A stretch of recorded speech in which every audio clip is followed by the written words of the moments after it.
turn the headphones on.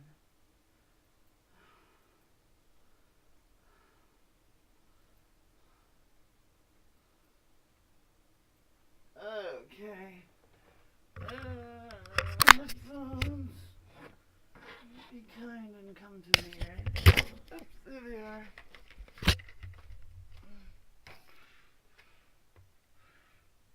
Everything is at sixes and sevens. Hi, this is Julie, and I am just barely awake. No, I literally slept all day, and I'm literally just woken up like 2 minutes ago. I just love it when my system gets out of whack and all my scheduling goes right out the door. Ow, ow, ow, I can barely bend my arm. I slipped on it wrong. Isn't that just exciting? Okay, well. But it is 6, and I have to get my chat window. And at least I woke up at 6. That's exciting. I set an alarm, but I guess I unset an alarm as well. How? Oopsie.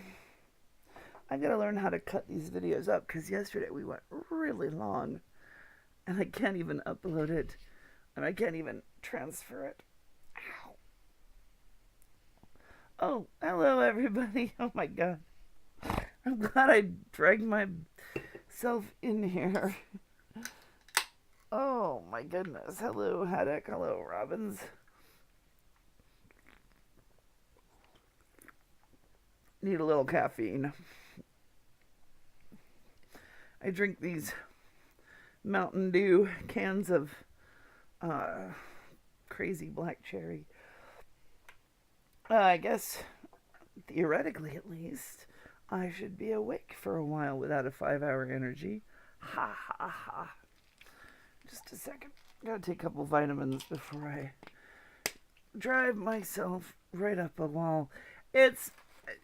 I've been having the weirdest nights, where you're stuck all,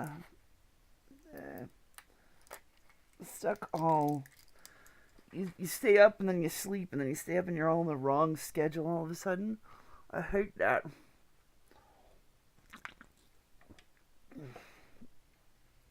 I mean, I'm on the wrong schedule to start with because I stay up all night to record, but the last few nights, no matter how much sleep I got, I'll fall asleep. And then I wake up at the wrong time. I hate that. Okay, too much information. Everybody says, shut up and start working. Okay. Well, here's what we put together yesterday. This is the one we prepared yesterday. Ow! Oh, my arm hurts so bad. I slept wrong on it. You know how that is? And then you usually have time for it to, wake up. It does not want to wake up. Alright.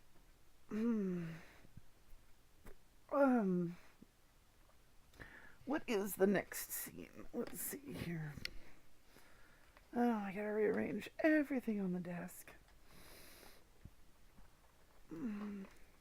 It's my own fault. I got up and worked for a while in the middle of the day because I'm like, I'm awake now.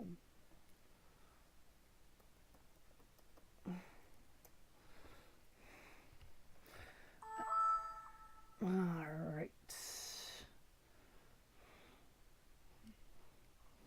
We're going to go on with the next scene of this script because I might as well get it done. I think I am going to do a little bit more editing, a little bit more, just a little poking around on Wheels Go Round and Round. Oh yeah, it's well, oh yeah, yes, Haddock, I understand. Your time zone is very different than this, but 3 a.m. I should be recording, and my 3 a.m. And the last 2 nights I haven't got anything done because every time I get into the studio, I'm like, oh, I'm a little too tired to be coherent. I should take a little nap, then I'll be able to function. And both nights it's been like, oh sure, you're gonna take a little nap. I wake up right about the end of my functional time. And by functional time, what I mean is, between midnight and 5 a.m., it's reasonably quiet to record. And then, ouch. And then about 5 a.m., traffic starts because I'm on a busy street. And even though I don't think my mic picks up a lot of the traffic, I can't tell. So every time I hear something go by, I have to start over, or, start the last line at least over again. And so it just turns into this choppy bullshit.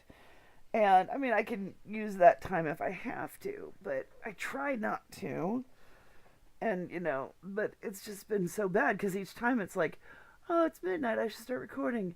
Oh, I'm a little tired, I'm going to take a nap. I'll just take an hour, then I'll still have 4 hours left. Of course, then I wake up 4.5 hours later. Anyway, enough of that. I'm surrounded by Miniki-Nico cats. I had an urge to have some of the Japanese happy cat Manx with the paw up, old kind of old looking ones, because that's my favorite, and found some on eBay, and they arrived yesterday, and they're surrounding me now. It's good luck for the new year. There you go. My live cat's on the back of the chair. Oh man. Yeah, I thrash all night. I go to the chiropractor. He's like, "What'd you do to throw this out?" I'm like, "I don't know. I kung fu fight all night. I just don't know." So, okay. But let's see. Let's give this one listen to, and then we'll get on to the next scene. Oops. Yeah, there we are. Make sure I turned the sound back up. No, we don't have sound on the... Hey, why don't we have sound? So nice to see you again. And so soon. Daniel, if you... I have a matter of utmost delicacy. I'm guessing you're not hearing any of that, because I'm looking at my interface and not seeing anything on the desktop audio thing. Why is it not working? Oh, you could hear it. Okay. Oh, hello, Ironside. My gosh, got everybody again. Well, how does that work? Because I've got the desktop audio cranked all the way up. It should be coming through.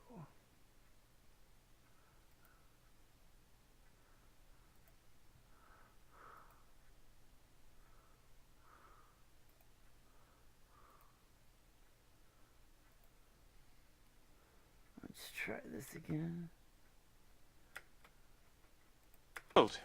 So nice to see you again. That might be better than... And so Is soon. that better?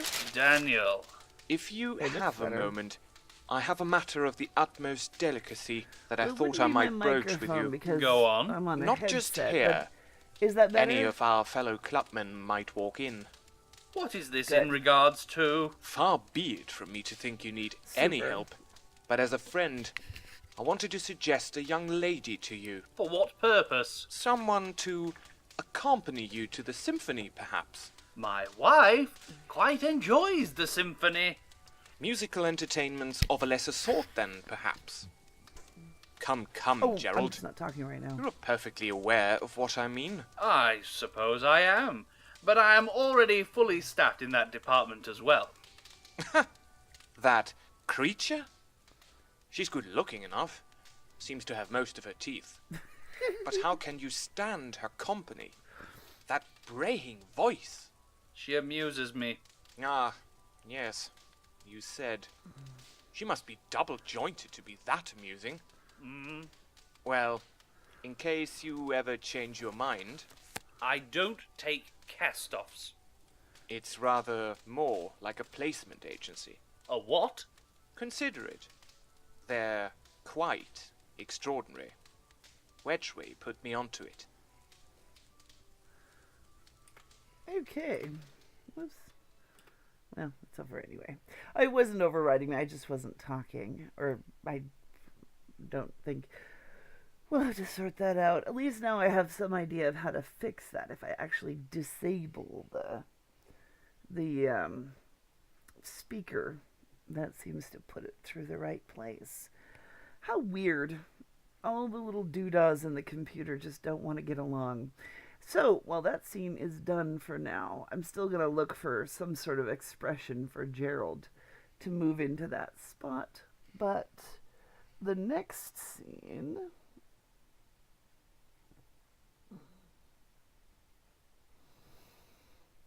oh, this should be interesting. Always assuming I actually recorded my lines. A lot of times I leave mine till the last minute because I can do mine anytime. Oh, Lord.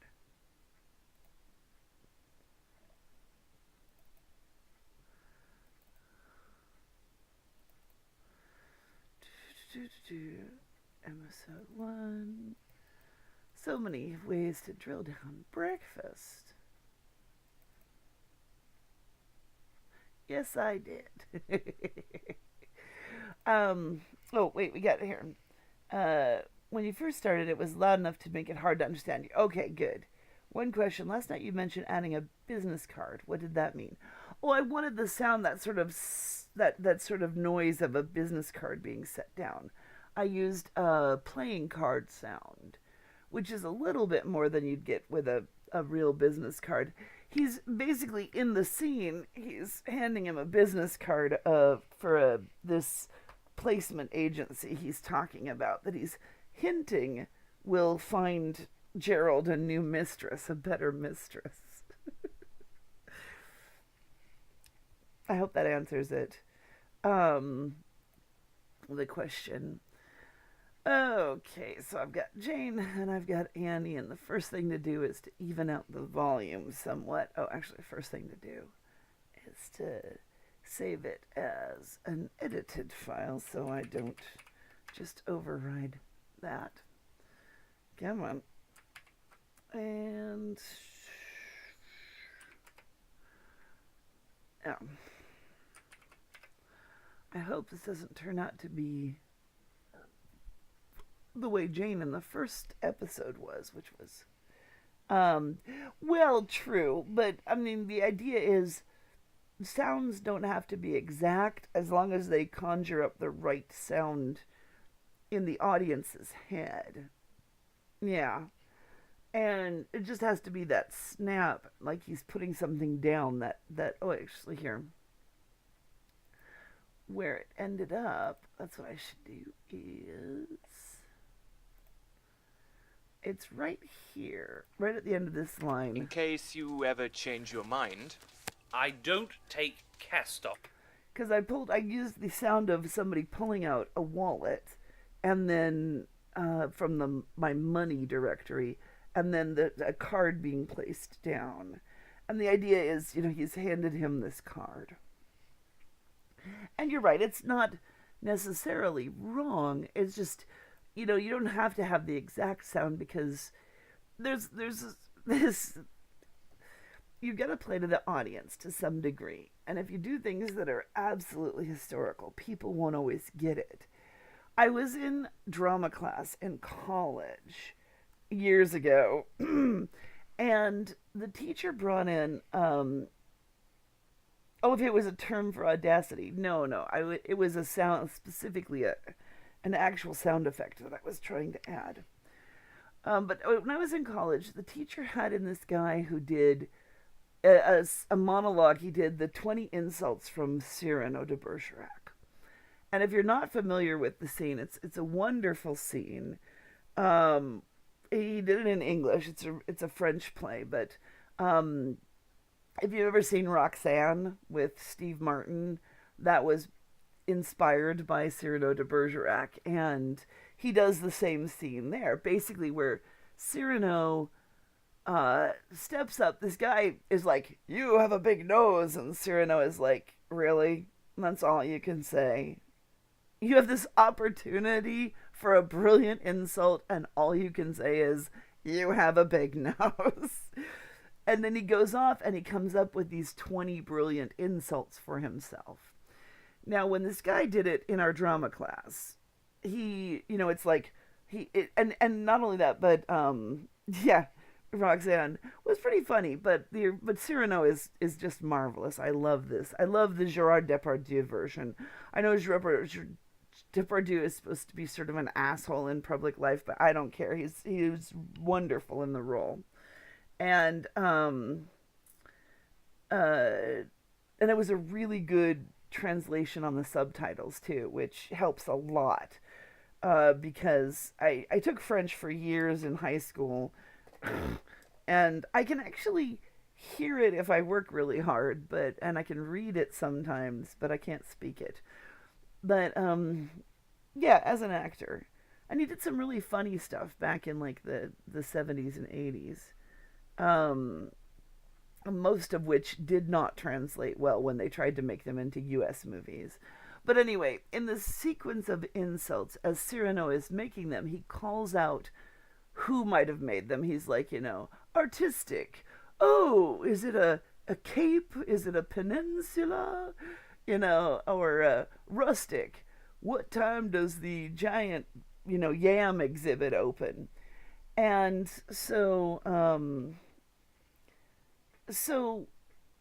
and when he did this afterwards, our drama teacher critiqued his performance because he used American accents. Because he's supposed to be Cyrano. Cyrano is a musketeer back in the 1600s. Why would he have this accent for a rustic? And I was like, and when she critiqued that, I'm like, well, that's stupid, because if he did a 16th century Provençal rustic, we wouldn't get it. We wouldn't understand what he was doing. He's playing to the audience, and that's what you have to do, unless you want everything to be historically accurate and nobody gets it. I mean, there's stuff that translates, and but anyway, it was just one of those things that it was a big moment for me, as I'm like, I'm not real impressed with this teacher. But that's the thing, is you can't play way off over the heads of your audience, because you're going to lose your audience, and there's no point to it. So, I mean, in audio, the idea is to conjure up an image in the audience's mind. It doesn't necessarily have to be exactly what the item is. It can be whatever. And that's, sort of the heart and soul of the Foley artist.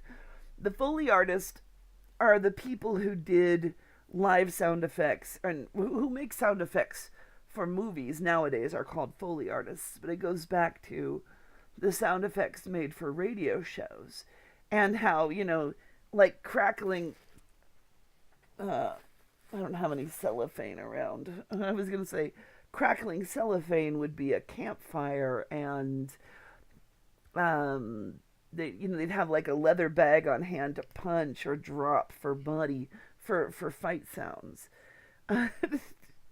I mean, a gunshot was usually just two sticks of wood with a hinge, so you could smack them together really hard. And of course, the classic coconuts for horses, like they did on Monty Python and the Holy Grail. So, I mean, it's sound effects. It really is.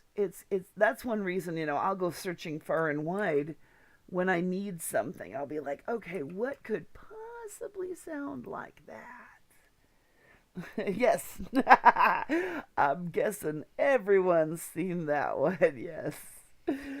Oh, I have been to sci-fi conventions for so long, and it's like the two movies that everyone at a sci-fi convention can just chant along with. One is always Monty Python and the Holy Grail, and the other one is Big Trouble in Little China. So that's always been interesting. I was watching on YouTube. I was watching I think it was Mock the Week, or no, it was probably Have I Got News for You, which is a British comedy slash game show based on the news, and they were comparing the current Prime Minister Theresa May to that, saying that she would just keep coming even when her arm's off. She just keeps trying to kick you. I don't know. I'm probably getting that out of context. Anyway, on with the scene. What I have in this scene is... Okay.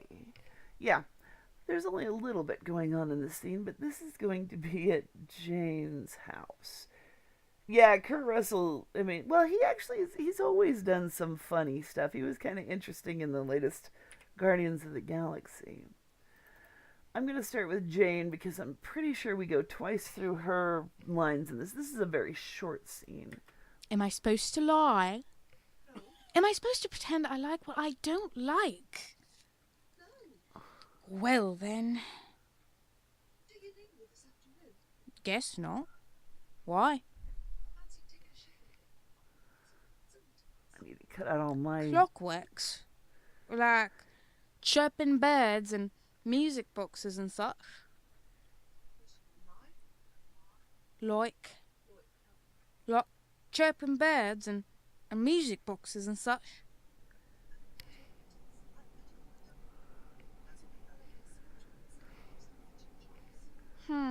Sounds like tomatoes. What? Why did she say tomatoes? That's weird. Okay, hold on. Clockworks, like chirping birds and music boxes and such. We're gonna have to work with that. Okay. I'm gonna take this part, set it aside in case I need it as a backup. Then I'm gonna blank out all of the prompting because we were recording as a group live. Well, at least, no, we had to have been doing a group because Mike was prompting as Gerald in the previous scene.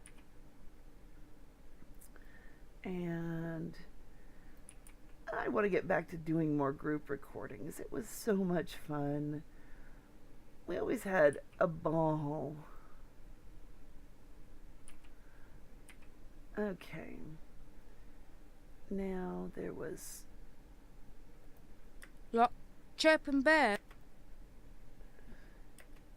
Like... That was a mistake. Okay, now let's see if we can fit me in there with her.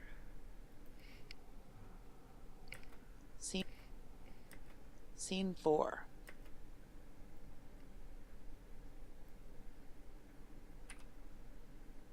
Is that me? No. I always get cracked up by my own voice.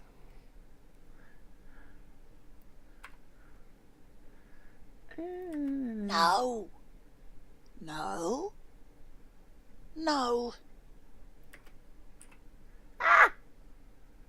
What did I just do? Stop that. Whatever I just did. That was weird. I hit the wrong key. Even I am not perfect. I hate to admit it, but I'm not perfect. No. See? No. She even agrees. No. I know I've got 2 no's, I think, right in a row. So let's take that one. No. No, no, no, no. Just few no's then. Do you need me this afternoon? Do you need me this afternoon?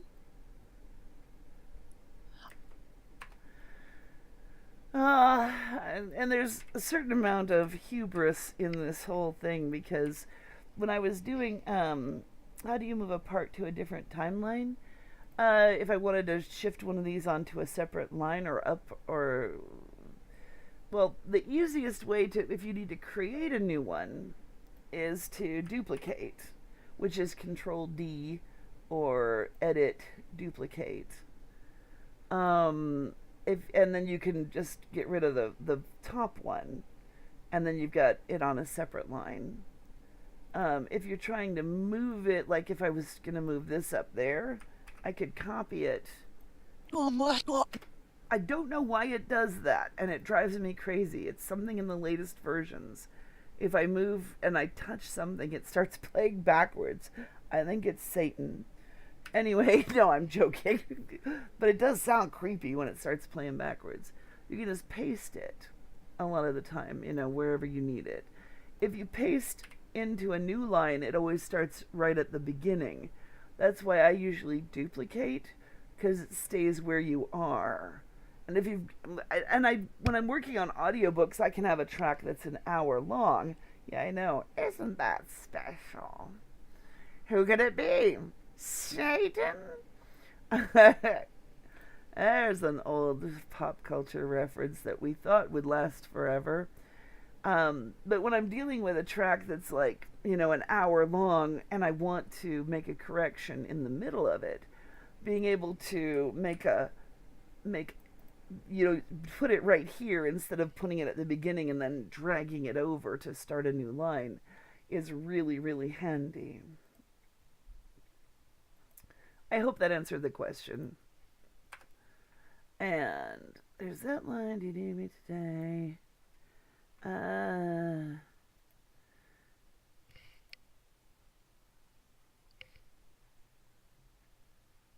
Alrighty. I fancy taking a shipper at the big clockwork exhibit. It's only twopence. I fancy taking a shepherd at the big clockwork exhibit. It's only twopence. This is hubris, though, as I was saying, is that, when I was doing Bride of the Minotaur, I didn't have a lot of British actors yet. And, yeah, buy more Ovaltine. I am the walrus. No, Paul is the walrus, sorry. And here's another clue for you all. The walrus was Paul.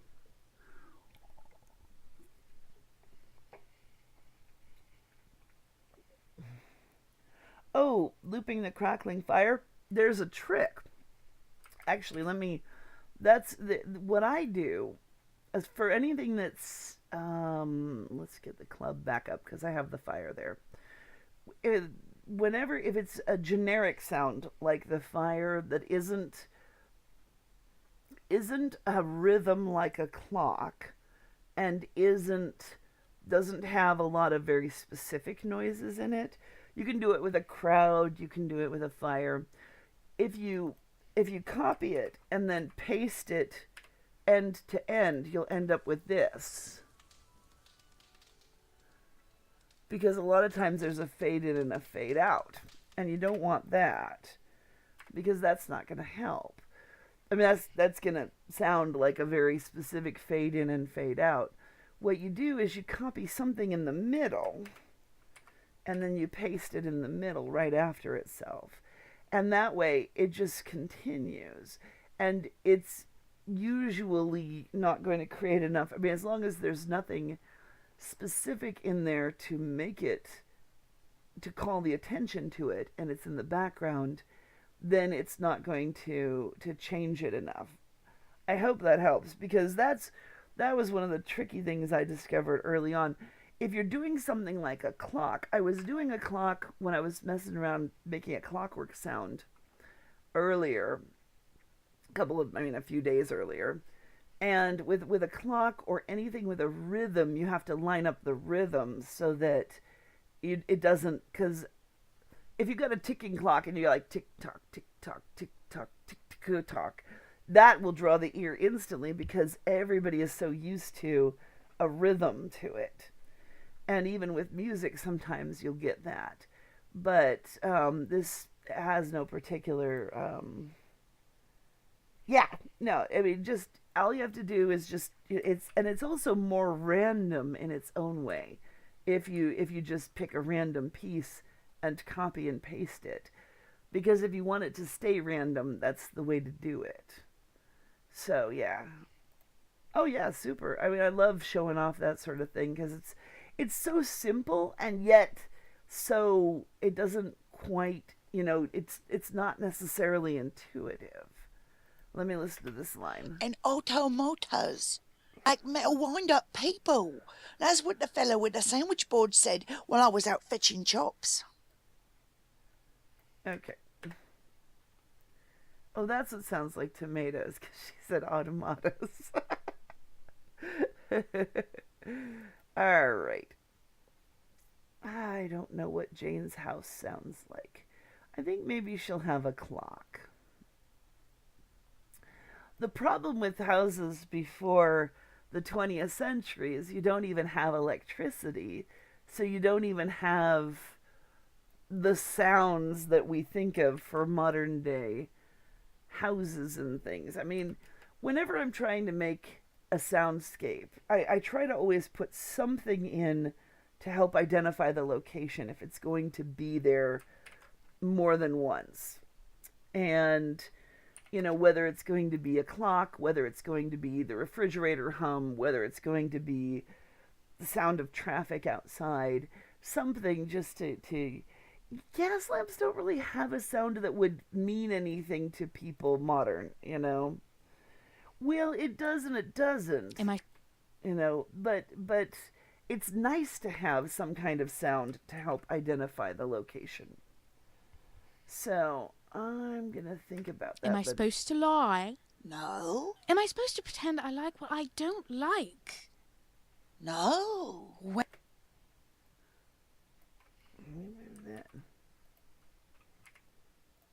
No. well then. Do you need me this afternoon? Now, hit the wrong key again. How clever. And there should be a little gap here. I want a little bit more time, and I've got a sound for it. Do you need me this afternoon? Guess not. Why?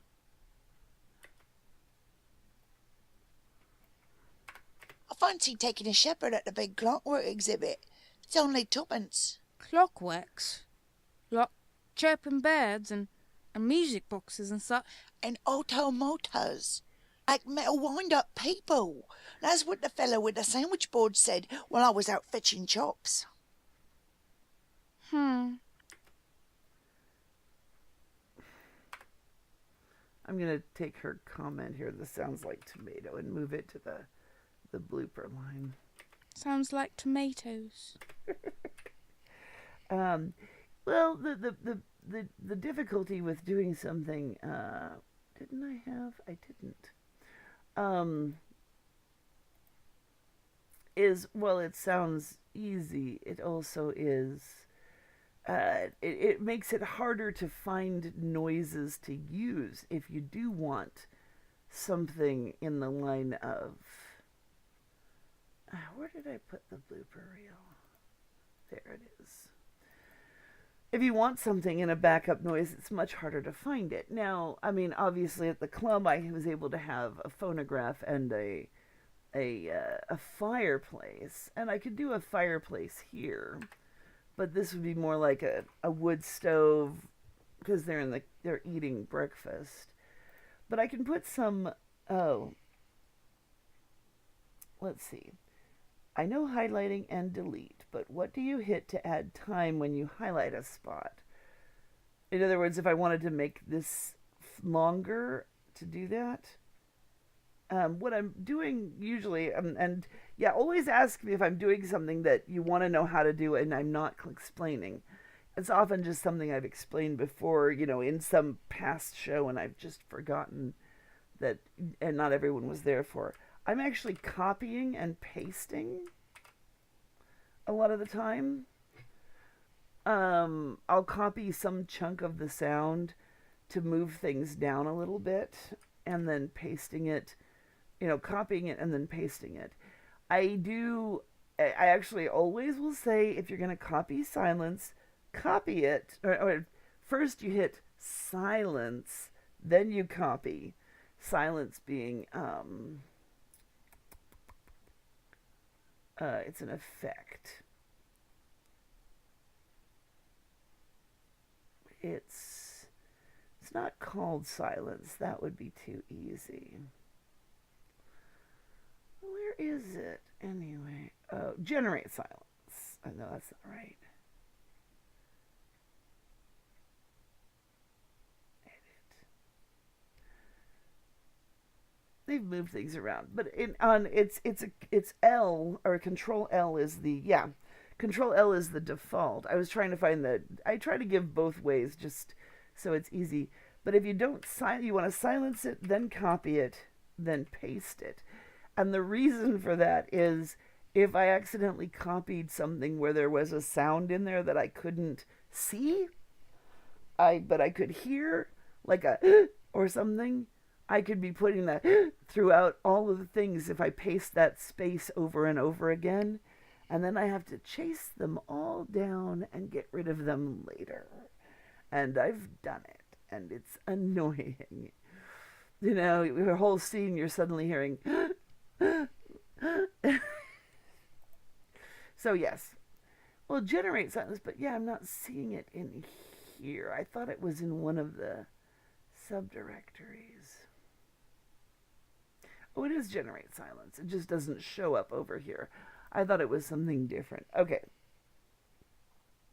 Copy and paste are Control-C and Control-V by default, just like they are in most Word programs. That's nice. Same with Control-X for cut, Control-Y for redo, and Control-Z for undo. And undo is your best friend.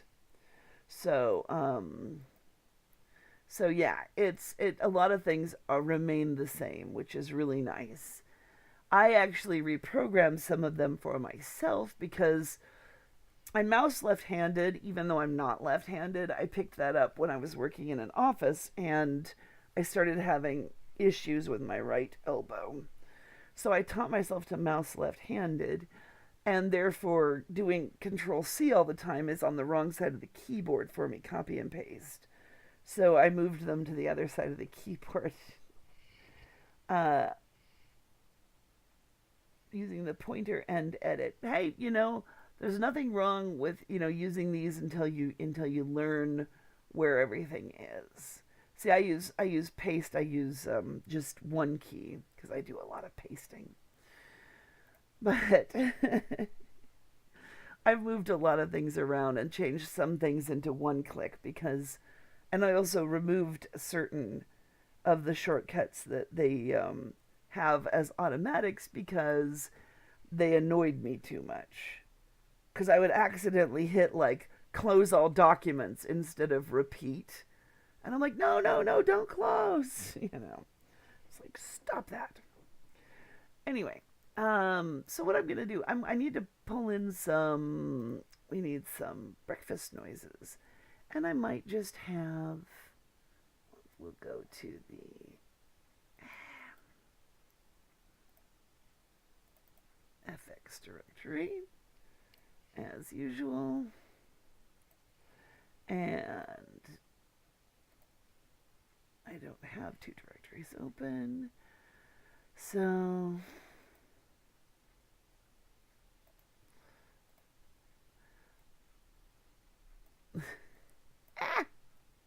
stop that. What I'm doing is I like having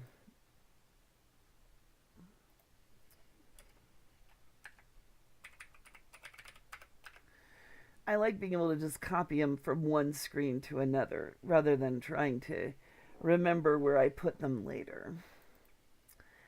It's just an easy way to do it. So we have home noises, cooking and eating. And of course, I can't use anything like Tupperware or whatever. And now some of these can be kind of loud. That's not too bad. Oh, look, a popcorn bag. That's totally Victorian.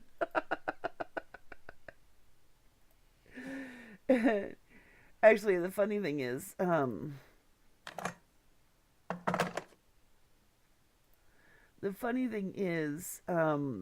I do cut and paste anything else, I use Audacity so much that I'll forget that I changed paste for Audacity, and therefore I'll try to use my the same shortcut in other things, which doesn't. I thought of frying bacon, and something like.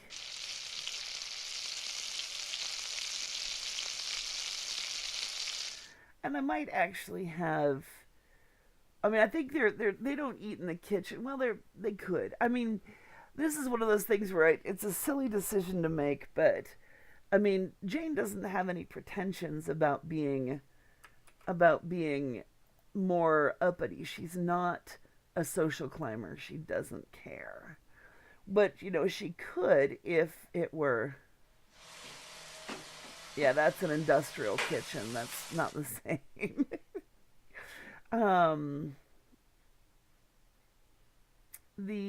But if she was a social climber, she might want to. She might be more likely to make sure that she cooks. She sits in the dining area, or the breakfast room, or whatever. She doesn't have a breakfast room. She's got a small flat, but she does have several rooms. Rather than sitting in the kitchen, eating the scullery, never, yes. But, she doesn't care. She doesn't have the pretensions, so she probably would just sit. But this would be the finishing of breakfast, and I'm thinking if I have any sort of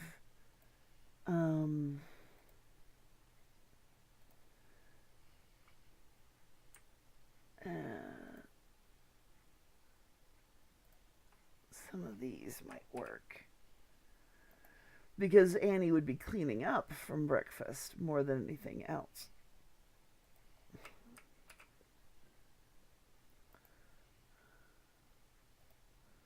And I mean, I might not use all of these, but a couple of them.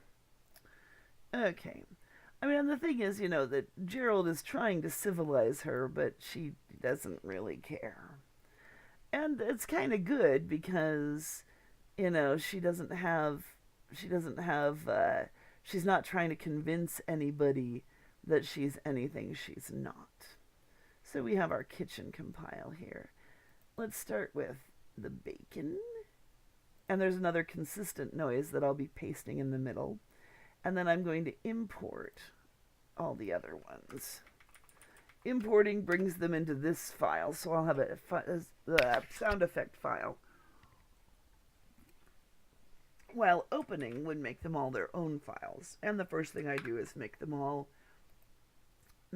all mono instead of stereo. And that is under tracks, mix, stereo down to mono. And so I will take the bacon sizzle. Now, if Annie is on the left, this would definitely be on her side. And I'm definitely going to take that down. More than that. A lot of things I just have to do by eyeballing. Even that's probably too loud. It just has to be there as a hint. Yeah. I mean, whether you think of it as something frying or water running, because it kind of... No. Am I supposed to pretend I like what I don't like? No. Well... But that does give a good offset sound. But it's not really a sound of the house. That's a sound of the time of day. I know that's sort of a weird distinction to make, but... I figured that out with a lot of cuss words. Why are they in a separate file? Yeah. It's one of those things that it's great to learn because I like having all the sound effects in one big file that I just pulled lets me just do with them all at once and work with them, not have to worry about.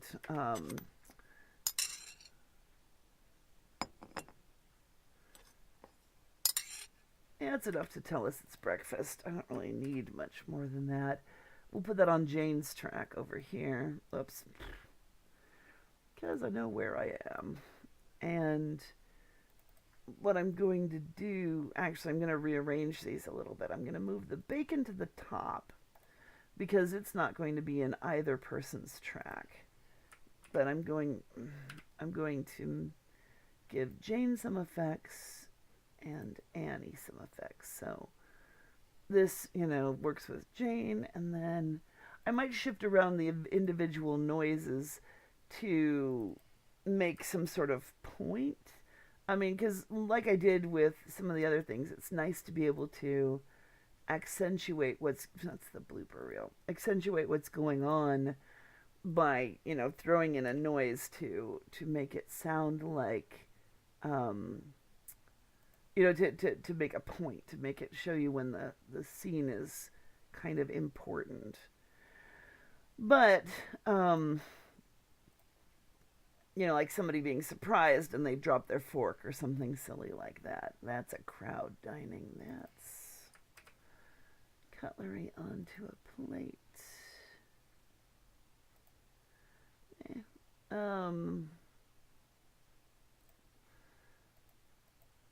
I wish I need to memorize what takes to turn these back and forth, because that drives me nuts. How did I slide the sound on the timeline? Oh, the cursor key is up here in the corner. You want to pick this one, little slidey one. And you can also do this. It can even slide up through it, I suppose. But, it's that one. But you can't do anything else with it. Oh, oops, I didn't mean to slide that one. Undo is your friend. And then you come back up. If ever you find yourself with a weird cursor or your screen looks weird all of a sudden, you're like, what happened? I didn't make it stripy on purpose. You come back up to the cursor tools or you hit F1. And I'm going to teach myself to hit F1 because it always drives me crazy when I leave it on the slidey one, which is F5. I only ever use these two, and I'm sure the others are very useful, but I just never got in the habit of using them.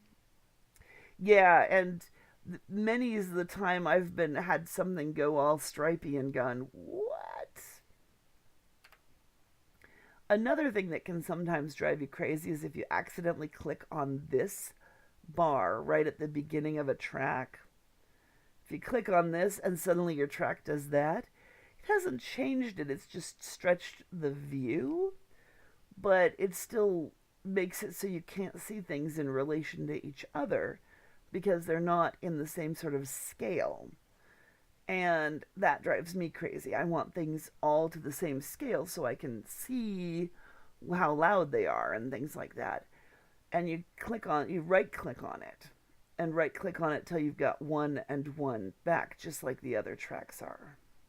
So that's just a cautionary tale for later. Okay, I want a couple more effects. Scrape metal. I'll take this one. I think that's going to be enough. I don't need a heck of a lot of noises. But I do think I want some footsteps for Jane. For Annie. Jane is sitting. Annie is walking around. So I need to go get some footsteps. Let me save. Save often and early. And don't forget that undo is your friend. Undo really is always your best friend in the world, because there's just nothing that is ever going to be as helpful as that. I want... Stop it. Okay. I want hard soles on wood.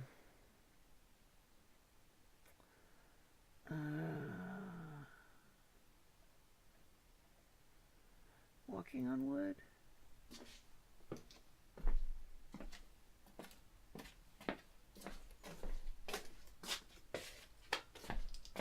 That sounds like Annie. I mean, she's got kind of that shuffle, kind of that. And so...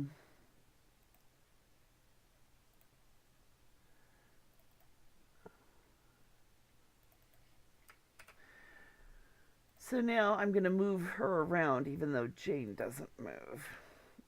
And I'm going to split this.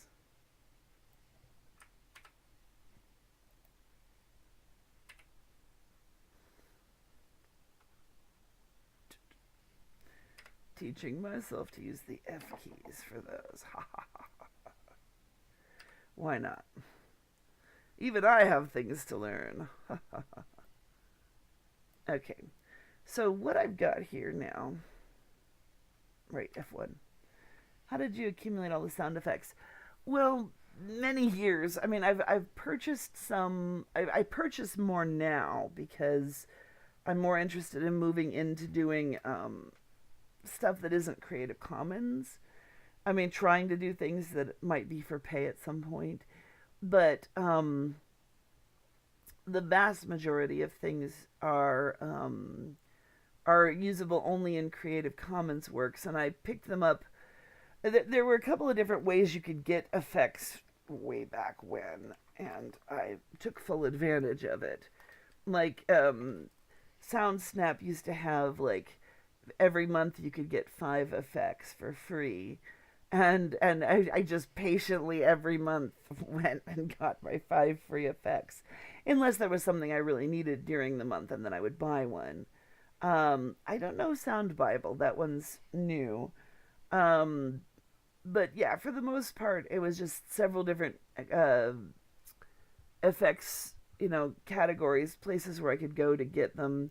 Some of them I made myself. Some of them were just I bought in packages, and there's a lot of stuff out there, and a lot of stuff should be easy to make.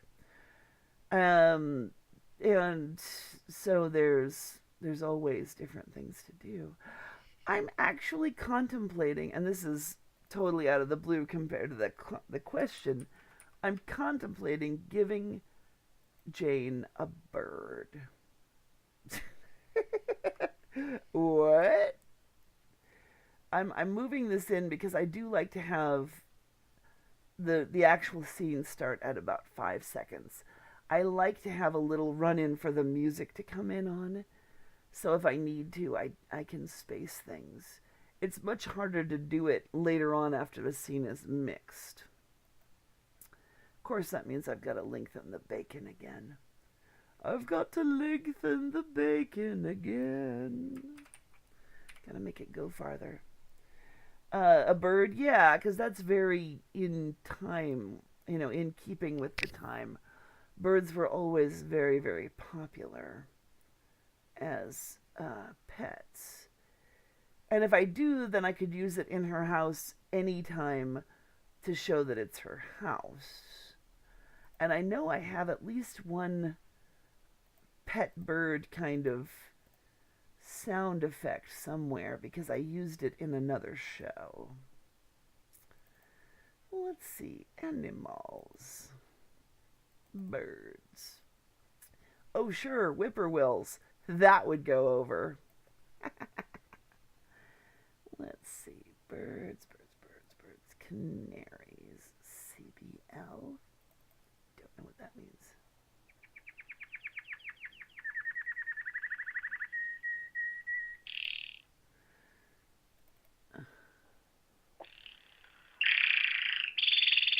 Problem is there's more than one bird in that. Crows! That would be a great pet. Ducks and geese. There we go. Yeah, and that's one of the things I like with background noises is, as you say, Rob, is it's a distinction for keeping different places separate. Having some kind of distinctive sound effect so that you never have to explain, oh, we're back at Jane's house. You just go, hey, look, here's that bird. Black turn. Huh.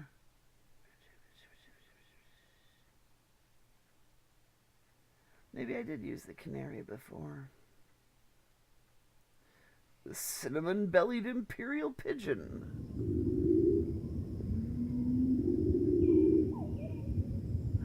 Yeah, sure, that'd make your house stand out. I think I'll just go with the canary. I can just put it, it can be off in the background somewhere.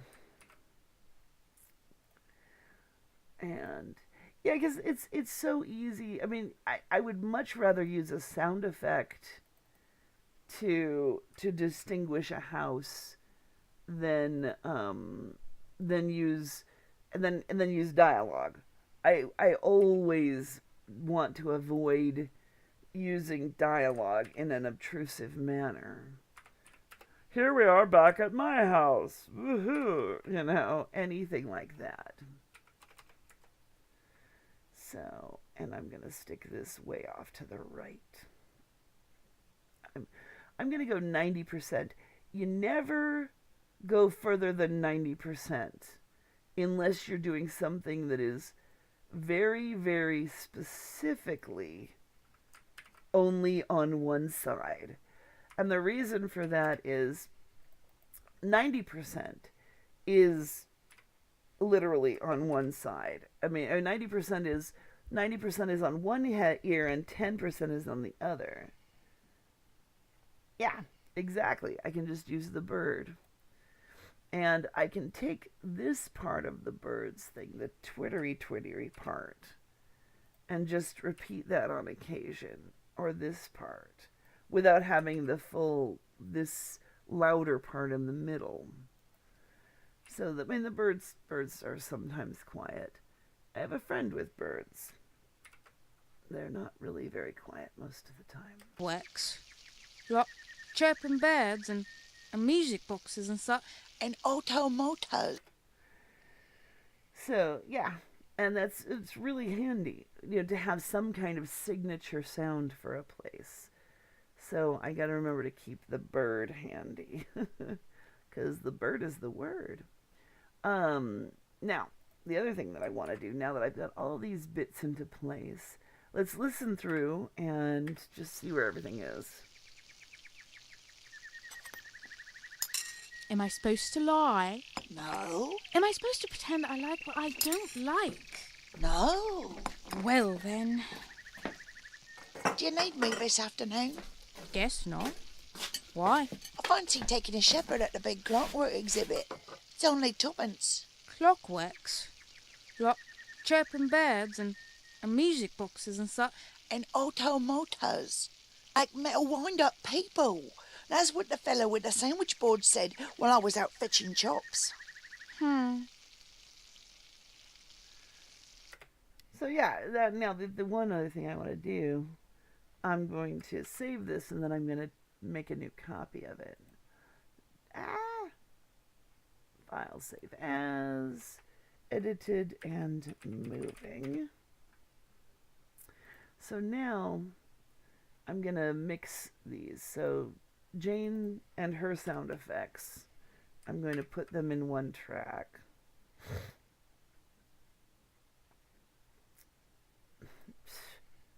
Wake up. And then put her back over to the right a bit. And then I'm going to mix Annie and her effects. No. I got to make them all center first or else it comes up a stereo track.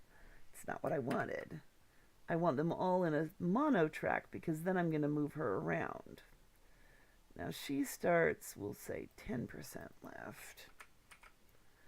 And she's going to move over into the kitchen to drop off the plates here. So I have her walking,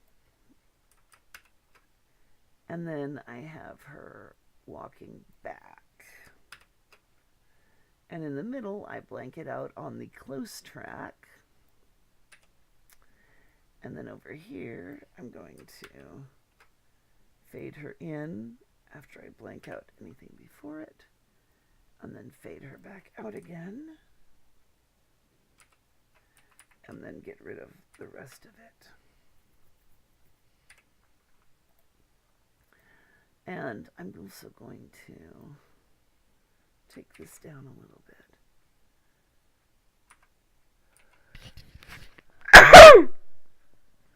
Sorry, I tried to cover up the microphone when I felt that coming on. Wow, that one makes your eyeballs burn. Okay, the sneeze. It's like, oh, my head just flipped up. Okay, I'm going to make that far left. So then here's what Annie's doing. No, Am I supposed to pretend I like what I don't like? no.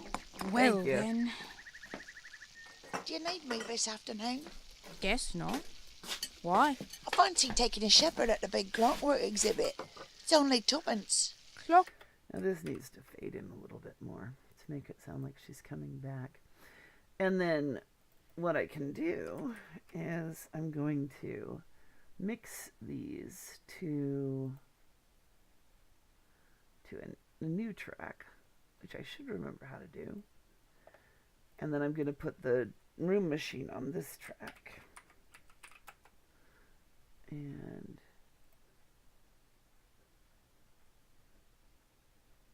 actually, no, I know what I'm gonna do something a little different. I'm gonna, because she moves away here, I'm going to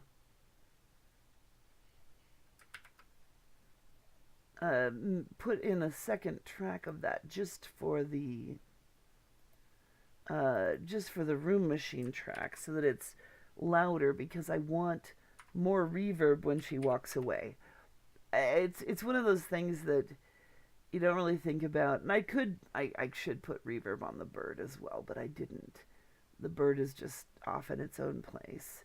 I'm mostly concerned with their effects, but just so that it sounds like she gets a little more reverby as she walks away.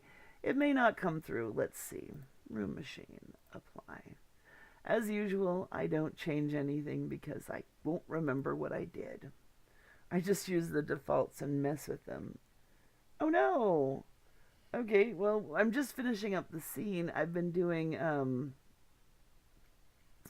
basically putting the sound effects in. I gave Jane a bird so that her house has a distinct sound effect. She's got a canary now. And so, and then the scene ends up sounding like this.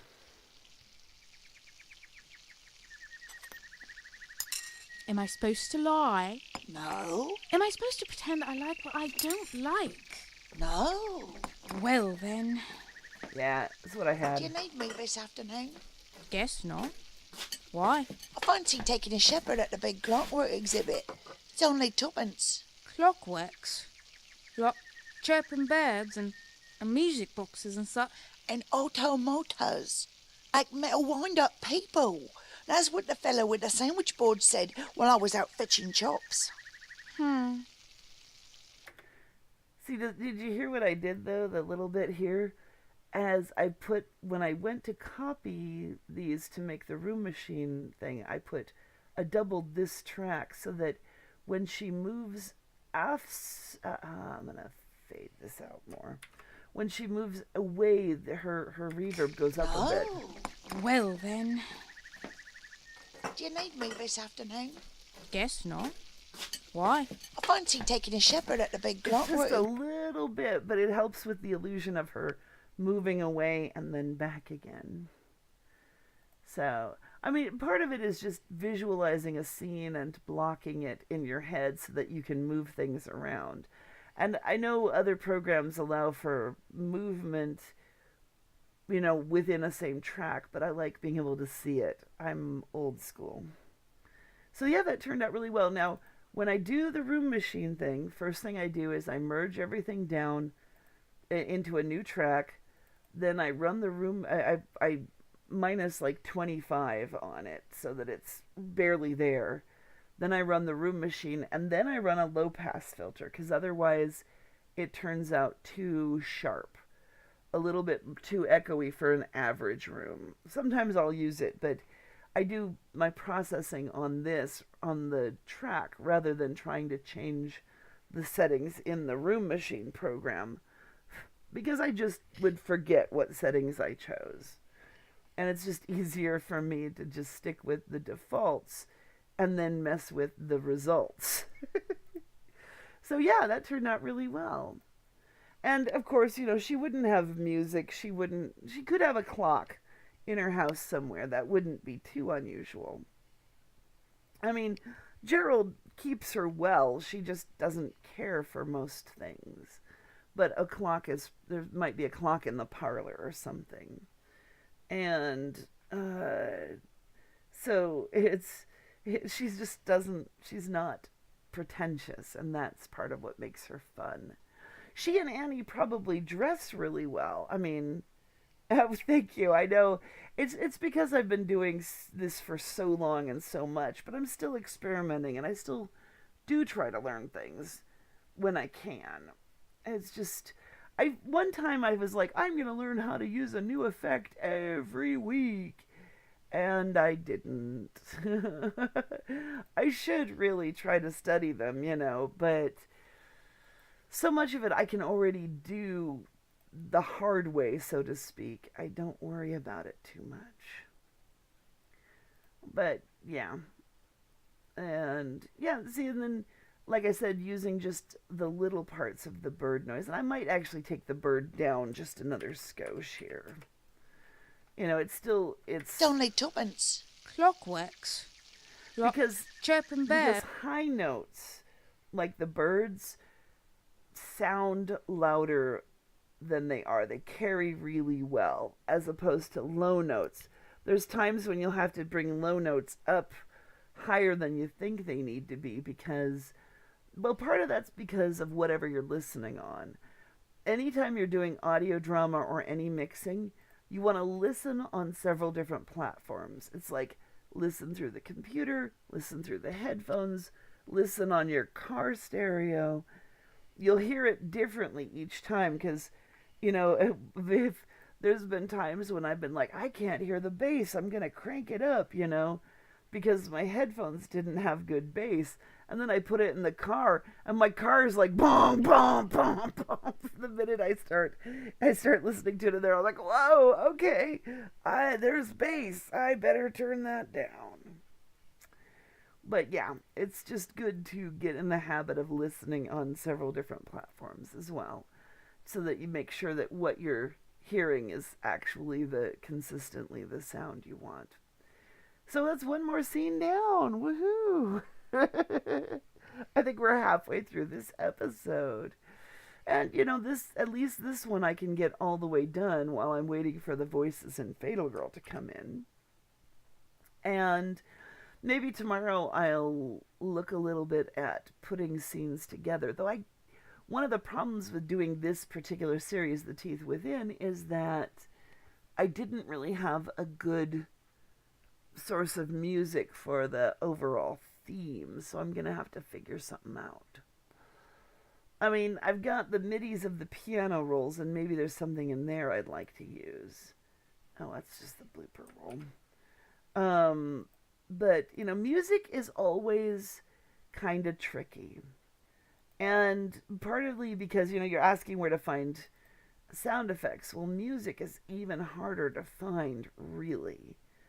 Because you look at things, and it's like, you gotta make sure that you can use it.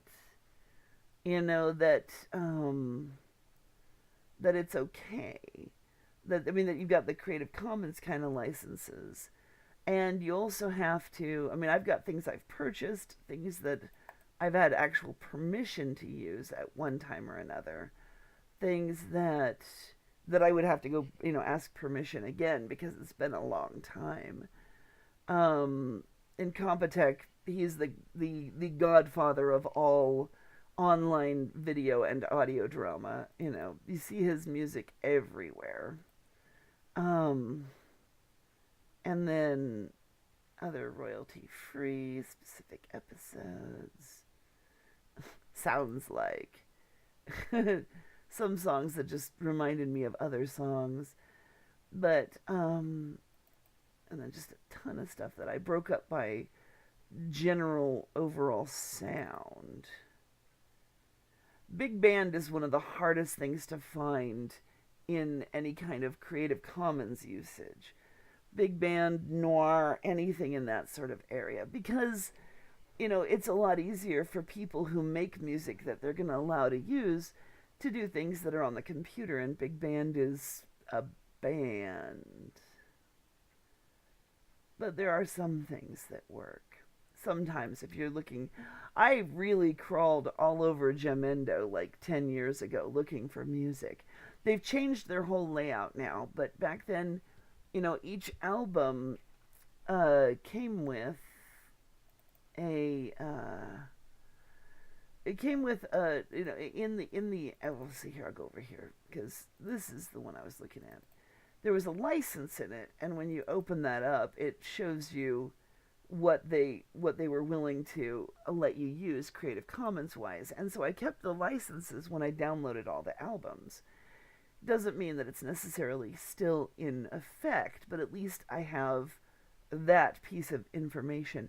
Now, if you were here for the dining room scene where I had Chiyoko and Hyde at a restaurant, I used a piece of music from Azarius, and I actually got in touch with the artist, and he was tickled that I remembered his music, let alone that I wanted to use it. And so he was like, sure, absolutely. So I'm going to see how much of his I can use in the Fatal Girl episode, because that's really cool. I love working with people who are happy to for their stuff to be used. I also have a tendency to look for bands with weird names like 24 Hour Sex. or Crimes and Crimes, or Department of Distortions. It's one of those things that just always caught my eye when I was looking. But yeah, anything Victorian that isn't classical is tricky also. That's one reason I wanted to go with the concertina music. And I got permission for, the one episode, and I used some music for the other one, but I want to get her a theme song of her own. I need to find a MIDI plugin that I can make it sound like a concertina. That would be awesome. But yeah, that's going to happen. So anyway, I'll start listening for music that I can use to bridge the scenes in this episode, because stringing all the scenes together is actually really easy once you get them done. And then maybe we'll do some of that tomorrow, see how it sounds once they're placed. But I am going to wrap it up, and I know we went really long yesterday, but I'm going to wrap it up for now. I don't have any new scripts ready, but I will do that again sometime, because once I get the stupid sleep issues under control. And winter, it's like I can be walking along, getting my sleep at the right time for a few days, and then one day I'll wake up a little early. I'll be like, oh no, it's fine. I could be up a little early. I'll run and go get my mail. And then the next day, and then that night, I'm like, oh no, middle of the night, I have to sleep. It's just like a tumble, like a flippin' snowball down a hill. Anyway, so I hope that has been informative and exciting, and we will do more tomorrow. Thank you all for coming. And hey, I didn't get too sleepy, guys, because I just woke up. At least I am still able to be relatively coherent, even when I'm just barely trying to wake myself up. Thank you all for coming. It's been awesome. And yeah, it's a fun scene. And Annie in another scene is talking about one of the things that she heard about in the show that is the most exciting, which is the duck what shits. I went and looked up automata from the Victorian era. They were really big. Clockworks were. And somebody had made a duck that you could make it eat food, and then poop would come out the end. I mean, it was just whatever you put in, like bundled up and rolled up or whatever. But And you can buy the shits as a souvenir. People are weird. Bye-bye.